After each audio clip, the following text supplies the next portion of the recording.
Well, good afternoon. My name is Tony Zollo, and it's an honor for me to say that my brother, Louis Zollo, is with us today in spirit, and it's his story that I'm anxious to tell to you today. My brother Louis was just graduating from Edison Tech High School in Rochester, New York. It was a trade school, so he was able to learn a trade before he graduated. And that trade basically was a mechanic, how to fix things, how to build things, how to repair things. And little did he know that as he stepped off the campus, he would be asked by the U.S. Navy to do that very same thing in the service. How did he get there? Well, I asked him, how do you leave a campus at 19 years old and join the Navy? Well, he took a train trip from New York after he signed all the paperwork and went to Great Lakes Navy Base in Great Lakes, Illinois. And that's where he did his basic training. And he took another train trip to the West Coast, and that's where he was eventually going to board his ship. And this is the ship here, the USS Artemis, aka 21.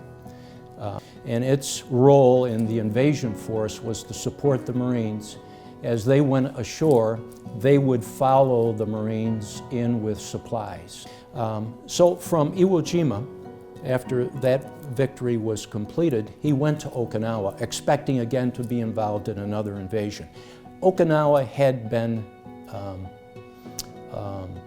invaded, and that battle went on for something like 80 days. He arrived when it essentially was over, and he had heard rumors that peace was about to be declared. So he assumed that he was going to get a free ride home. It's time, the war's over, and my time in the service was not going to be needed anymore. Wrong. He switched ships. He left the cargo ship, which they no longer needed, to a larger ship called the USS Blackhawk. He left the smaller ship, went to the USS Blackhawk, and went to China, the occupation of China. And when that was finished, he took one of the last trips that the USS Blackhawk took from China back to the United States and landed in California.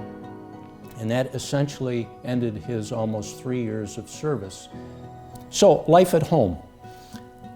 As I said, he had to adjust to a new brother. I had to adjust to him. Apparently that took a while, according to my parents, before I got used to him and he got used to me, but we got on with it.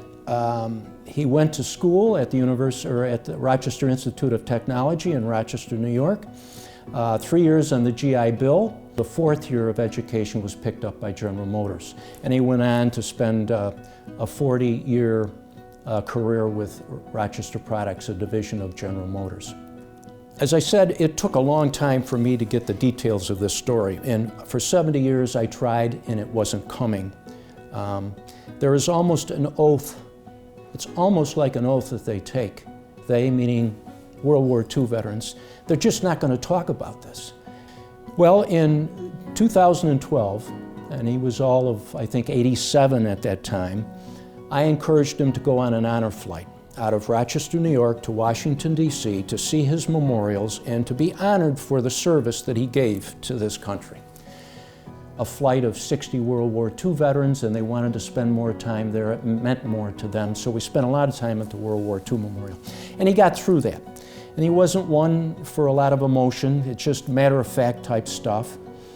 But then we got, later in the day, to the memorial for Iwo Jima and the Marine Memorial. And for the first time, it slowed him in his tracks. It slowed him down. I could almost feel the memories coming back. It brought back some of the stories. I knew this was a special moment for him, and it took about 15 minutes. I don't know where he went. I don't know what he was thinking, but Iwo Jima was there, and it was very emotional for him, not tear emotional, but stop you in your tracks. And that in itself was worth the whole trip. The whole honor flight trip was to let him have his time at that memorial. Whether it's on the Wall of Honor here on campus or the World War II Memorial in Washington, D.C., a grateful nation will never forget. Thank you.